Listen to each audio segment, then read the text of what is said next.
ప్రజాప్రభుత్వం అధికారంలోకి వచ్చిన తర్వాత గౌరవ ముఖ్యమంత్రి గారు చేసిన తొలి సంతకం మెగా డిఎస్సి అధ్యక్ష.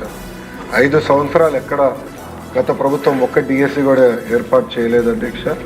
సో సుమారుగా 16,000 మంది ఉపాధ్యాయులతో మెగా డిఎస్సి మన ప్రభుత్వం ఏర్పాటు చేసిన అధ్యక్ష. ఇక్కడున్న గౌరవ సభ్యులందరి సహకారంతో 2025లో నోటిఫికేషన్ చేశాం, ఎగ్జామ్స్ నిర్వహించాం, సర్టిఫికేట్ వెరిఫికేషన్ చేశాం. రేపు ఉపాధ్యాయులందరికీ లెటర్స్, అపాయింట్మెంట్ లెటర్స్ మనం అందజేయబోతున్నాం అధ్యక్ష. ఇది చాలా గర్వకారణం. కూటమి ప్రభుత్వాన్ని తొలి విజయం ఇది. ఎందుకంటున్నానంటే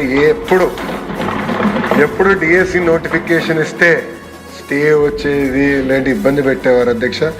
ఇప్పటికీ సుమారు వైకాపా నాయకులు 100 కేసులు వేశారు అధ్యక్ష. దీన్ని 100 కేసెస్ వేశారు డిఎస్సి పైన. 80% డిఎస్సి ఆపాలి, జరగకూడదు అపాయింట్మెంట్ అని వాళ్ళు కేసులు వేశారు అధ్యక్ష.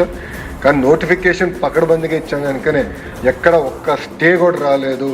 చాలా పారదర్శకంగా నడిపిస్తున్నాం అధ్యక్ష.